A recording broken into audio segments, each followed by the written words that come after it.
디모데후서는 사도 바울이 순교하기 직전에 기록한 그의 마지막 성경입니다. 이제 서신의 끝부분에 와서 바울이 평생을 사역하면서 생각나는 사람들의 이름을 한 사람 한 사람 기록을 하고 있습니다. 평가를 조금 곁들여서 이 사람은 이랬다, 저 사람은 저랬다 하면서 마지막 이 개인적인 글들을 남겨요. 죽기 전에 생각나는 사람, 여러분 어떤 사람일까요? 그냥 아무나는 아닐 거예요. 내 마음에 아주 깊은 감동을 주었던 사람이든지 아니면 큰 상처를 주었던 사람이든지 아마 그런 사람일 겁니다. 이 사람들, 나오는 사람들 다 살펴볼 수는 없고 오늘 딱 두 사람만 우리가 함께 살펴보면서 오늘 이 말씀을 통해서 우리에게 주시는 하나님의 음성을 듣고자 합니다. 먼저 첫 번째 사람은 데마입니다.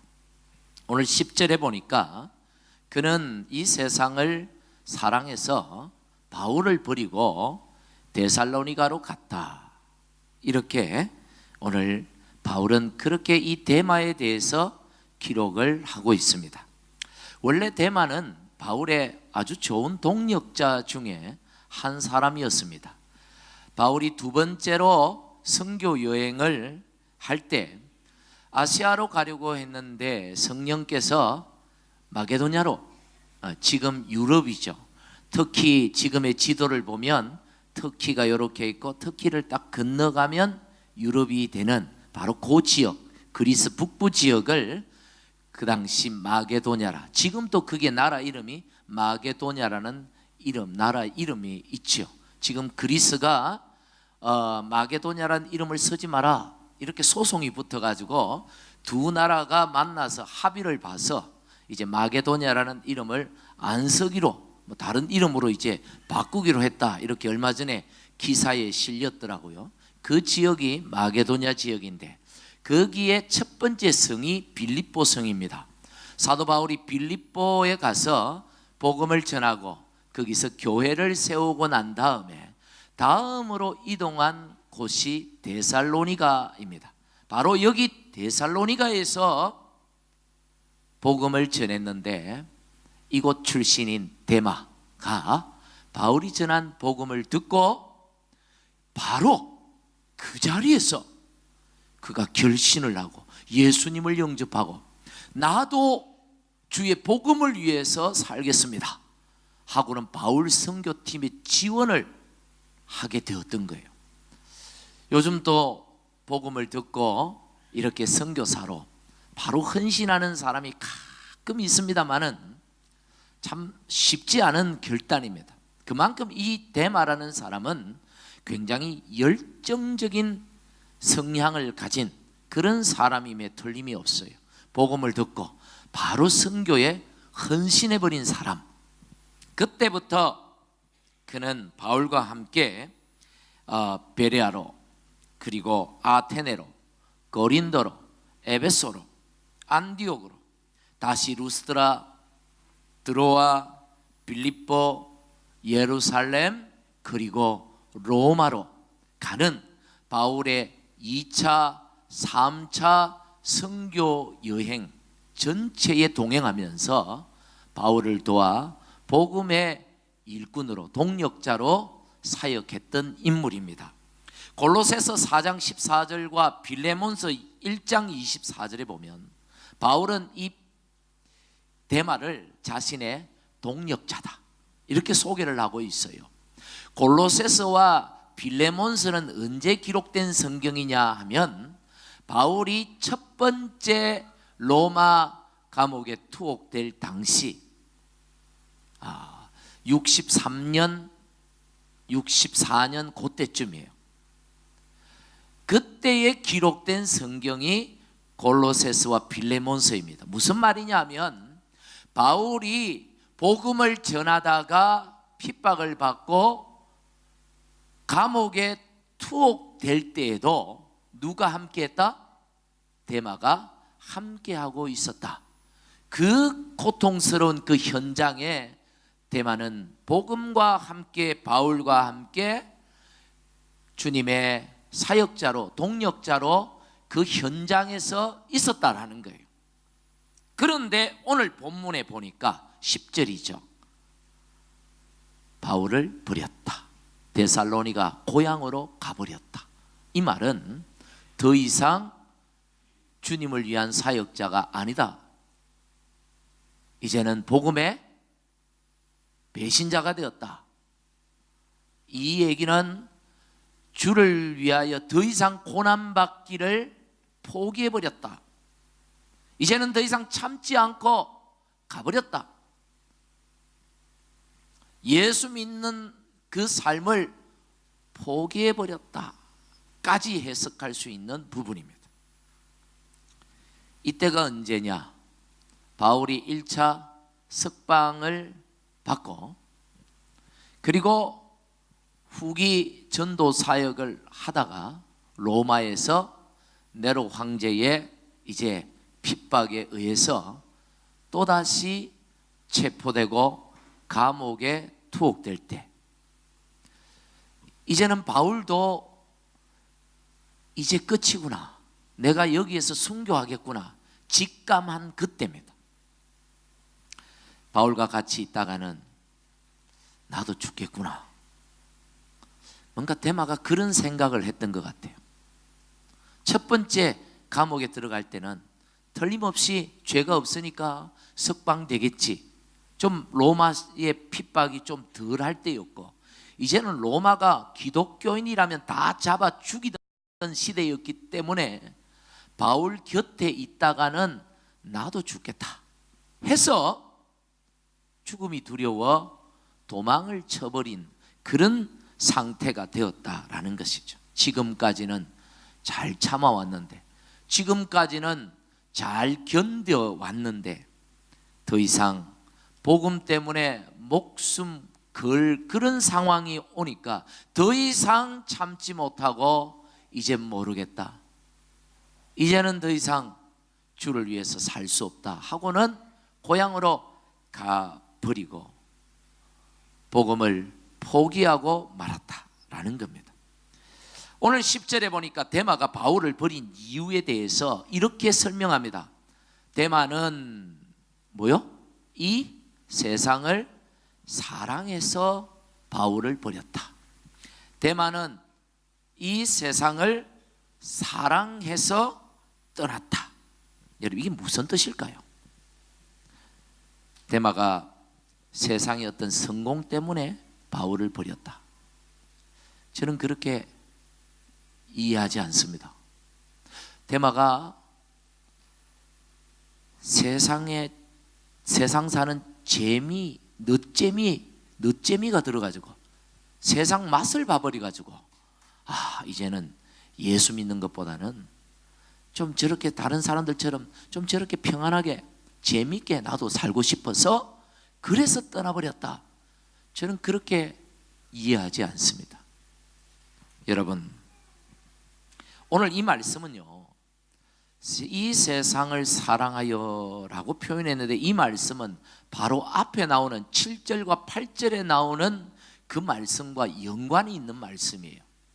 사도 바울이 그가 이제 순교를 앞에 두고 죽음을 직감하고 그의 사랑하는 아들이자 제자인 디모데에게 자기의 믿음을 이렇게 고백하는 장면입니다. 우리 같이 한번 읽어보겠습니다. 시작. 나는 선한 싸움을 싸우고 나의 달려갈 길을 마치고 믿음을 지켰으니 이제 후로는 나를 위하여 의의 면류관이 예비되었으므로 주 곧 의로우신 재판장이 그날에 내게 주실 것이며 내게만 아니라 주의 나타나심을 사모하는 모든 자에게도 니라. 아멘. 무슨 말씀입니까? 바울은요, 이제 순교를 직감하고 이제 내 인생은 여기서 끝이구나, 나는 이제 다 되었구나 하고 절망한 것이 아니라 오히려 주님 만날 날이 이제는 가까웠구나, 이제 주님 앞에 설 날이 이제는 정말 코앞에 왔구나. 아, 주님이 이제는 내게 상급 주시겠구나, 면류관 주시겠구나 하는 오히려 그런 기대와 소망을 가졌다는 얘기입니다. 8절에 주의 나타나심이라는 뜻은 원어적으로 보면 재림의 날을 의미합니다. 그러나 주님 다시 오시기 전에 내가 먼저 가게 되면 그날이 주의 나타나실 날이 되는 것이죠. 주님 오시기 전에 바울이 먼저 죽어서 주님 앞에 서면 그날이 주님 나타나실 날이죠. 주님이 오시든지 내가 가든지 하는 그날, 그래서 주를 위해 살았던 충성된 자들에게 세상 좋은 것 다 마다하고 주님 위해서 고난을 참고 희생하고 아낌없이 헌신했던 주님의 사람들에게 주실 그 면류관, 그 상급, 그 축복의 큰 상급 주시는 그날, 주님 나타나셔서 우리에게 주실 그 축복의 하나님의 나라를 주실 그날, 그날을 바울은 사모하면서 이 고난을 견뎠다라는 얘기인데 대만은 못 견뎠다는 거예요. 다시 말해서 그날을 사모하지 못했다, 이 말을 바울은 어떻게 표현했냐면 대만은 세상을 더 사랑했다. 여러분, 하나님의 사람들은 하나님의 나라를 사랑하지 못하면 그것은 곧 뭐가 된다? 세상을 사랑하는 게 된다는 뜻입니다. 다시 말해서, 쉽게 말해서 예수 믿고 천국 가는 것이 얼마나 큰 축복인지를 대만은 몰랐다, 아니 믿지 못했다라는 뜻입니다. 여러분, 예수 믿고 천국 가는 것이 저와 여러분에게 엄청난 세상 그 어떤 축복보다 더 큰 축복이라는 사실을 여러분 믿으시기를 바랍니다. 할렐루야. 이것 믿지 못하면 오늘 데마와 같은 일이 우리에게도 일어날 수 있다는 것입니다. 어쩌면 데마는 바울을 따라다니며 고생은 좀 했지만 그래도 교회나 성도들이 선교사라고 대접해주고 존경해주고 인정해주고 어쩌면 그런 삶의 도취가 돼가지고 지금 그 바울을 따라 그렇게 다녔는지도 모릅니다. 여러분, 우리의 봉사와 섬김과 헌신과 희생이 바울의 고백처럼 주님 나타나실 그날에 주님 다시 오셔서 주실 그 하늘의 상급, 그 나라 때문이 아니라 열심히 하면 교회가 인정해주고 사람들이 존경해주고 따라주니까 그 맛 때문이라면 우리도 언젠가는 데마처럼 바울을 버리고 교회를 버리고 주님을 버리게 될 날이 올 거라는 사실입니다. 무엇 때문에 우리가 주를 섬깁니까? 무엇 때문에 이 좋은 날, 남들은 다 좋은 데 가는데 이 자리에 앉아서 주님 앞에 예배드리고 저 아이들을 섬기고 교회를 섬기고 주님을 섬기고 왜 이런 헌신을 여러분의 물질을 드리고 왜 그런 희생을 여러분 치릅니까? 그것이 주님 때문이어야 한다는 거예요. 우리 주님 앞에 서는 그날을 위해서라는 사실을 여러분 믿으시기를 바랍니다. 할렐루야. 오늘 대마를 보면서 내가 이 자리에 앉아있는 분명한 이유를 여러분 찾아야 합니다. 오늘 대마를 보면서 오늘 여러분이 사역하고 섬기는 그 이유를 분명히 해야 하는 것입니다. 오늘 대마를 여러분 보십시오. 그리고 여러분의 이유를 찾으시기를 간절히 축복합니다. 두 번째로 오늘 바울은 마가를 소개합니다. 11절에 보니까 디모데에게 바울이 마가를 좀 데려오라고, 네가 올 때 마가와 좀 같이 오라고 부탁을 합니다. 그러면서 마가를 어떻게 평가합니까? 마가를 그가 나의 일에 뭐하다고요? 유익한 사람이다. 굉장히 좋은 표현이죠. 여기에 나의 일이라는 것은 이 바울의 사사로운 일을 말하는 게 아닙니다. 뭐 감옥에 갇힌 사람이 무슨 일이 있겠습니까? 여기에서 나의 일이라는 것은 바울이 지금까지 평생을 해왔던 하나님의 일, 주님의 일, 이 복음 사역, 이걸 누구한테 맡기겠다는 거야? 마가한테 위임하고자 하는 의도가 담겨 있는 거예요. 내가 하는 일, 이제 나는 죽고 나는 주님 앞에 갈 텐데 나는 이제 이 사역을 멈춰야 하는데 디모데야, 마가를 좀 데려와라. 내가 너와 마가에게 이 일을 부탁하고 싶다. 이 일을 맡기고 싶다. 그러니 지금 바울의 심정에, 바울의 입장에서 이 마가는 굉장히 대단한 사람으로 기억되고 있는 것이죠. 여러분 아시겠지만 마가는 전에 배신자였습니다. 비겁한 사람이었습니다. 도망자였습니다. 마가로 인해 바울의 선교팀이 큰 위기에 처해 있었습니다. 마가 때문에 초대교회에 그 두 지도자였던 바울과 바나바가 갈등을 일으키고 서로 헤어지는 그 원인을 제공했던 사람이 마가였습니다. 마가는 초창기 선교 사역에 있어서 애물단지와 같은 존재였고 교회의 사역자들에게 큰 상처를 주었던 인물이었습니다. 별로 그렇게 아름답지 못한 사람이었습니다. 처음 교회가 시작될 때 예루살렘 교회, 초대교회 처음 교회죠. 예루살렘 교회에서 떠났던 몇몇 평신도들이 저 북쪽 시리아 지역의 안디옥이라는 도시에서 복음을 전하고 교회가 생겼다. 그랬는데 많은 사람들이 몰려오는데 지도자가 없다는 얘기를 듣고 예루살렘 교회가 바나바라는 사람을 목회자로 파송을 합니다. 바나바가 안디옥 교회에 가 보았더니 자기 혼자 사역이 안 되는, 사역이 너무 커요. 그래서 자기 고향에 머물고 있는 바울을 초청합니다. 함께 사역하자. 그래서 바울과 더불어 사역을 하는데 큰 부흥이 일어났습니다. 그때 성령께서 이제 바울과 바나바를 따로 세워 세계 선교를 위하여 파송하라 하는 명령을 듣고 바울과 바나바가 선교팀을 조직해요. 이 초대 교회, 이 교회사에 있어서 최초의 선교팀입니다.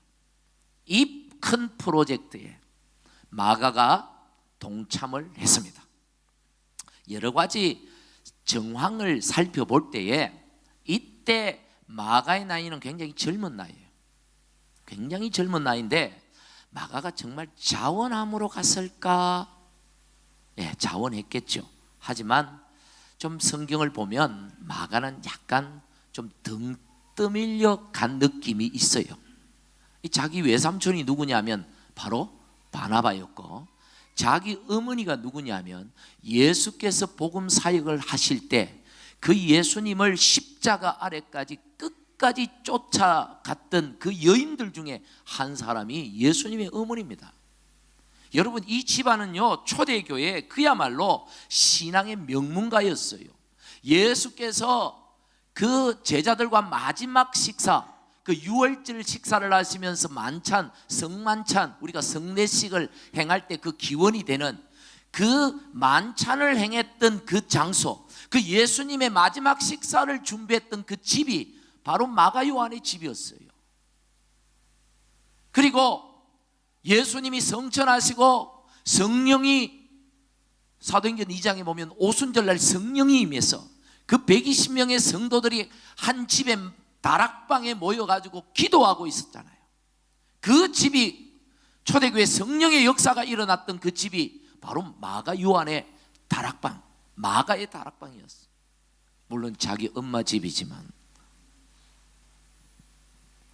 집안도 부유했기 때문에 처음 교회가 시작되고 많은 고아들, 과부들, 가난한 사람들이 몰려왔기 때문에 교회의 가장 중요한 사역이 구제 사역이었어요. 돈이 있어야 섬길 거 아닙니까? 그래서 이 집안이요, 바나바는 전 재산을 팔아내어 놨고 마가의 집도 많은 재산을 내어놓아서 그들을 섬기는 사역을 도왔던 것이죠. 그래서 이 집안은 상당히 그 초대교회로부터 존경받는 집안이었고 신앙의 그야말로 명문가였어요. 그러다 보니 이 초대교회의 최초의 프로젝트, 엄청난 프로젝트인 이 선교팀에 당연히 마가가 참여해야 된다는 어떤 좀 나름대로의 그런 당위성, 엄마가 얼마나 좀 등 떠밀었을까, 삼촌도 나를 도와라, 뭔가 그런 요구가 있지 않았을까, 그런 생각을 해봐요. 왜 그러냐면 그렇지 않고야 출발하자마자 어떻게 도망을 칩니까? 마가가 선교팀에 합류하자마자 얼마 지나지 않아서 버가라는 곳에서 도망을 가버렸습니다. 이건요, 어떤 이 자기 안에 어떤 자원했다면 이렇게 쉽게 포기하지 않아요. 좀 등 떠밀린 뭔가 좀 그런 정황이 있어요. 그런데 여러분, 이렇게 바울의 선교팀에 합류한 마가가 선교 여행을 떠난 지 얼마 되지도 않았는데 이 도망을 치면서 이 선교팀은 그야말로 큰 위기에 빠지고 말았죠. 여러분, 선교는 꿈, 환상이 아니에요. 여러분 막 선교 열정도 좋고 막 선교하지만 선교는 현실이죠. 요즘도 동남아 같은 데 선교를 가보면 대부분 단기 선교, 한국에서 많은 또 뭐 호주에서 또 단기 선교를 많이 가지만 대부분 보면 베이스 캠프는 괜찮은데 좀 환경이 그래도 조금 나은 데 차려놓고 선교지 들락날락 하면서 단기 선교 갔다 그래요. 선교사님도 막 선교팀들 오면 너무 환경 안 좋은데 내놓으면 다시는 안 올까 싶어서 그래도 조금 형편 좋은데 그래도 조금 깨끗한데 이렇게 숙소를 마련해 주거든요. 대부분 그래요. 그런데 어떤 선교, 제대로 선교하는 데 가보면 아예 그냥 현지인들, 그냥 그 원주민들 집에다가 그냥 자라 그러고 거기서 먹으라 그러고 못 자고 못 먹습니다. 요새 젊은 사람들 그냥 저도 가봤지만 와, 이건 뭐 장난이 아니에요. 마가도 참 그런 현실에 맞닥뜨리니까 뭐 견딜 수가 없어서 포기해버렸죠. 참 팀을 이끌던 바울의 입장에서, 바나바의 입장에서 얼마나 곤욕스러웠을까. 사기가 그냥 바닥을 쳐버린 거지. 바나바야 자기 조카니까 어쩌겠어요. 참아야지. 하지만 바울은 달랐어요. 견딜 수가 없었어. 그 배신감.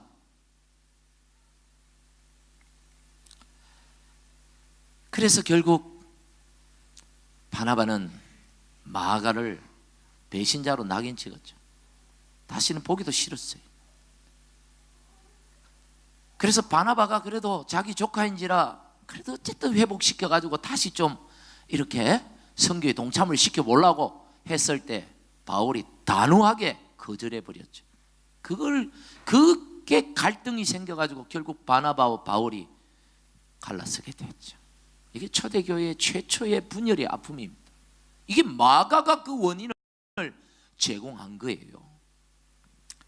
그런데 여러분, 이 사건, 선교 여행 중에 도망친 사건이 오히려 마가를 하나님의 사람으로 더욱 온전하게 만든 계기가 되었다라는 사실을 여러분 아셔야 합니다. 마가의 실패가 실패로 끝난 것이 아니라는 거예요. 앞에서 잠깐 말씀드린 것처럼 마가 집안은 초대교회의 그야말로 명문 집안이었습니다. 그의 어머니와 외삼촌은 정말 대단한 믿음의 사람들이었어요. 그런데 여러분, 대부분 이런 집안의 자녀들, 아이들 보면요, 자기는 아무것도 없으면서, 신앙도 없으면서, 믿음 별로 없으면서 자기 부모 자랑, 집안 자랑, 그런 자랑거리가 자기 신앙인 줄 착각하면서 아주 신앙생활이 좀 아주 잘못됐어요. 그만해요. 제가 이번에도 한국 나가봤는데, 한국 나갔을 때 아주 좀 연세가 저보다 많아요. 많은데 틀림없이 아주 좋은 집안의 명문 집안의 신앙의 명문 집안 분 같아요. 장립 집사님이더라고. 보니까 나중에 알고 보니까 식사할 때 옆에 앉았는데 제가 봤을 때 아주 신앙이 없어. 하는 얘기나 이런 거 신앙이 없는 모인데 자기는 신앙이 대단하게 있는 것처럼 그렇게 말하더라고. 나중에 뭐 담임 목사님하고 이렇게 얘기를 해보니까 목사님이 그러더라고. 그 교회 목사님이, 목사님, 그 집사님은요, 제가 자기가 지금까지 보지만 저분이 진짜 믿음이 있는지 없는지 아직까지도 모르겠대. 저한테는 되게 믿음 있는 사람인 것처럼 떠들었거든요. 틀림없이 그런 집안 사람일 거야, 그 사람. 여러분, 이 마가도 별로 다를 바가 없었을 거예요. 그런데 그런 교만한 마음으로 약간은 등 떠밀려 선교 여행팀에 동참했다가 고생 견디지 못하고 도망치면서 마가 안에 있었던 그런 이 거만함, 신앙의 교만함들, 신앙의 허세들이 박살이 나버린 거죠. 그런 분들은 한 번쯤 선교 여행 한번 갔다 와야 돼요. 믿음 좋은 신앙의 명문 가면 뭐합니까? 그게 어쨌다는 거예요? 아니, 어머니가 누구고 외삼촌이 바나보고 뭐 어쩌자는 거예요? 뭐 어쨌다는 거예요? 아버지가 목사고 4대째 예수 믿는 사람 집안이면 뭐 어쩌라고? 뭐 어쩌라고? 모태신앙 그게 여러분 뭐 어쩌라고요? 그게 모태신앙 그게. 지금 내 신앙이 중요한 거예요. 여러분의 집안, 여러분의 신앙의 이력, 그게 중요한 게 아니고 지금 내 신앙, 지금 하나님 앞에서 내 믿음이 중요한 거예요. 오직 우리는 내 신앙만으로 하나님 앞에 인정받고 내 믿음만으로 구원받고 천국 갑니다. 비록 마가가 큰 실수를 했고 큰 잘못을 했고 동역자들에게 씻지 못할 상처를 주었지만 그는 이 사건을 계기로 진짜 신앙인으로 거듭났어요. 누구누구의 아들, 누구누구의 조카가 아니라 하나님의 사람 마가, 예수의 충성된 제자 마가로 새롭게 거듭난 거죠. 그리고 바나바의 도움이 있었지만 세계 선교의 주역 중에 한 사람이 되고요. 나중에 베드로를 도와서, 베드로가 이게 이제 유대인이잖아요. 그 당시는 헬라 사회에 있고 헬라어에 좀 부족하니까 로마에서 복음을 전할 때 마가가 통역관으로 베드로를 도와 복음을 전했습니다. 그리고 그 유명한 사복음서 중에 한 권인 마가복음을 기록하는 그 엄청난 일을 해내죠. 여러분 중에는 지난날 자신의 잘못과 실패 때문에 마음 아파하면서 여전히 그 그늘에서 벗어나지 못하고 계신 분들이 있을 거라 여겨집니다. 자신의 행동과 판단을 후회하며 또 누구누구 때문이라고 책임을 전가하면서 힘든 상황에 여전히 붙잡혀 있는 분들이 있어요. 하나님은 여러분이 거기서 벗어나서 주님의 빛 가운데로 나오기를 원하십니다.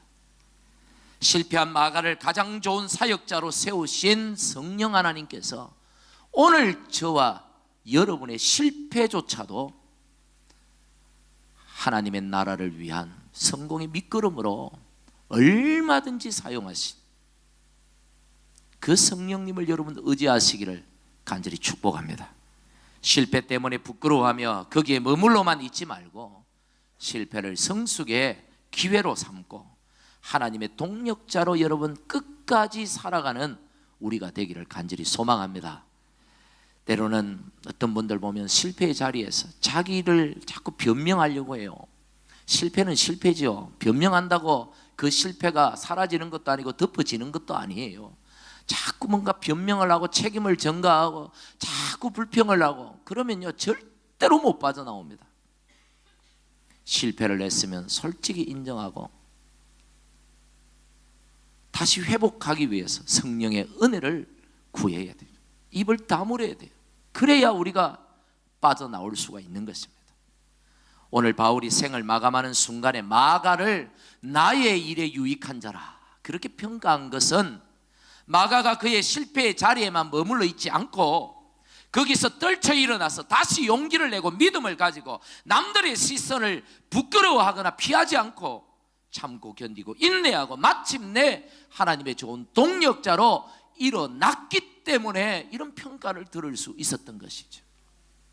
지금의 여러분의 모습도 중요하지만 나중에 하나님 앞에 서는 그날 주의 나타나실 때에 내가 어떤 모습으로 서느냐 이것이 더 중요한 거예요. 지금이 중요한 게 아니에요. 말씀을 맺습니다. 오늘 저는 데마와 마가 이 두 사람에 대해서 말씀을 드렸습니다. 똑같이 주님의 일에 쓰임을 받은 자들이지만 결과가 너무 달라요. 하나님의 사람들에게 교회에 여러분 마가와 같은 사람으로 끝까지 주님 앞에 서는 그날 주님 나타나실 그날까지 끝까지 믿음을 지키고 주님의 일에 함께 동역하는 우리 모두가 되기를 주의 이름으로 간절히 축복합니다.